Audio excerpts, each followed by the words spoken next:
Ovih zadnjih nekoliko sunčanih tjedana ne odaje baš dojam da nam se bliži sezona skijanja, ali ono je tu. Za sve one koji svake godine idu na skijanje znaju se i sami pripremiti, ali za one koji ove godine su odlučili prvi put stati na skije, naš gost Goran Razić daće nekoliko korisnih savjeta. Dobar dan, Gorane. Evo, skijanje je skup, ali i zdrav način rekreacije. Što biste vi savjetovali ljudima, zašto ići na skijanje? Pa ovako, skijanje još uvijek, nažalost, u nekim krugovima glasi kao pomalo, ajmo reći, snobistički možda sport, ali definitivno tome nije tako. Znači, skijanje je jedna prekrasna rekreacija u prirodi, na svježem zraku, druženje sa ljudima, sa obitelji i uglavnom, znači, njegove te zdravstvene strane i rekreativne strane su puno vrijednije i puno, recimo, u prvom planu sve, jel?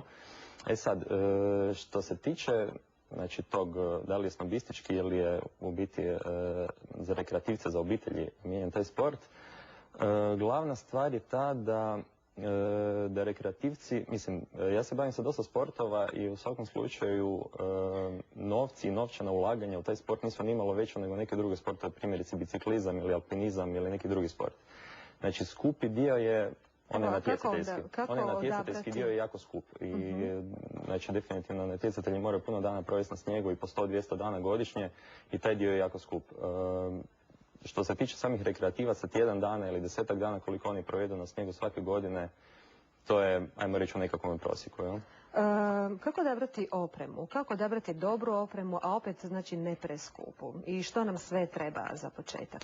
Pa naravno, odjeća i obuća su glavni i bez njih nema ničega. To je činjenica, s time da se kod odjeće može dosta toga kompenzirati, dosta se može i rabljene opreme kupiti, nabaviti, posuditi, barem u početku. Jel? Pa onda kasnije, kada već skijaš se odredi da li mu se taj sport dopao i nakon nekoliko sezona, onda je lako kupovati i davati veća novčana sredstva za tu opremu. Jel? Što se tiče, ajmo reći, tog hardvera, znači skija, pancerica i te opreme, najbitnija stvar su, znači, skijaške cipele, to je pancerice. Njih je, znači, ako čovjek kreće u kupnju, prvo savjetujem uvijek prvo njih kupiti, jer nekako to nam je najbliži predmet koji nam je na samoj nozi i jako je bitan da on bude, znači, po mjeri, skroz rađen. Negdje sam pročitala da pancerice treba kupovati na kraju dana, kad su nam noge umorne. Pa dobro, to su sad neki trikovi, tips and tricks, znači za samu kupnju, ali u svakom slučaju treba provesti dosta vremena u pancericama, treba hodati po dućanu, držati ih barem 45 minuta na nozi, neki put malo dosađivati prodavačima sa svojim isprobavanjem, ali to će nas sigurno odvesti na dobar put da odaberemo one koji su pravi za nas. Jel? Evo, a postoji nekakva tvrđa i meka oprema, ili tako? Postoji, kome je namijenjena? Postoji, znači, ajmo reći, početnička i rekreativna oprema i ona za natjecatelje i skijaše koji provode više dana na snijegu. Neki puta ljudi znaju kupovati, poučeni utrkama svjetskog kupa ili i televizijom i medijima i tako, znaju uzimati natjecateljsku opremu, jel? Znači, kupovati skije koje su namijenjene za one koji imaju puno dana snijega i koji su dobro fizički spremni, jel? Znači, taj dio uvijek apeliramo nekako da se preskoči, to da se ne radi na taj način, nego da svako kupuje opremu koja je namijenjena za njega. Znači, da se ne zaletavaju ljudi, da ne troše nepotrebno novca u svakom slučaju. Ja? Evo, vi ste nam donijeli ovdje dio opreme, što ste nam donijeli? To su samo ovako neke stvari, da, znači više stvar odjeća i kaciga zaštitna koja je, eto, i sve popularnija i na nekim skijalištima, čak na većini skijališta je i obavezna, barem za djecu do 14 godina, znači u Italiji, Austriji, na stranim skijalištima, vjerojatno će uskoro i kod nas doći ti zakoni, jel? Što se tiče odjeće, kažem, postoji puno tih nekih fama i ljudi su često robovi onih starih navika i naših starijih koji su uvijek tvrdili da su prirodni materijali najbolji, da su pamučne majice najbolje, da su džemperi najbolji. Jel?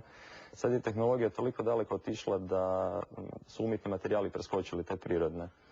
I evo što se vidi recimo i ovdje iz nekih ovako stvari, znači tu su čarape koje više nisu one debele, nisu pletene, štrikane, tako da one su tanke, ali su tako rađene, znači da imaju elastične dijelove koji nam stišću stopalo, znači stišću nam te ključne dijelove na nozi.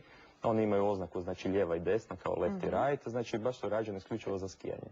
Isto takve stvari kod majica, znači i donjeg veša općenito, koje su rađeni takozvanim tim sačastim strukturama koje prijanjuju samo tijelo, odvajaju vlagu od tijela i rade taj osjećaj ugode koji nam je jako bitan prilikom skijanja, cjelodnevnog boravka na snijegu. Ja? Kako pripremiti dijete za skijanje? Je li potrebna isto ovakva oprema? Možemo li tu opremu možda iznajmiti ili je moramo kupiti? U svakom slučaju za početak, za start neće, ajmo reći, rekreativne skijaške karijere, svakako savjetujemo da se što manje prvi dan potrošiti novaca. Znači, neki dio opreme se uvijek da iznajmiti, postoje ski servisi, ski rentovi koji će znati zamijeniti opremu i uz sitne nadoplate i sezonu u sezonu možemo u biti kod djeteta koje brzo raste, mijenjati tu opremu i svake godine zamijeniti za onu bolju i noviju. I kad je najbolje za djecu da počnu skijati? U kojoj dobi? Sad, to su dosta ovako individualni podaci. Teško je nešto reći konkretni po tom pitanju, ali recimo ovako, sa 2 godine dijete dobro već odvesti na snijeg, znači sanjkanje, igranje, grudanje, u svakom slučaju. S 2 godine? Sa 2 godine već. Sa 3 godine postoje, znači, roditelji koji su eto malo možda i hrabri i malo više vole biti sami na snijegu, pa automatski svoju djecu vode na snijeg. I djeca koji su malo korpulentni igrači već sa 3 godine znaju početi skijati, radi svoje prve skijaške korake. Dok sa 4 ili 5 godina većina djece je sposobna i spremna i fizički i psihički za snijeg u svakom slučaju. Vi ste učitelj skijanja.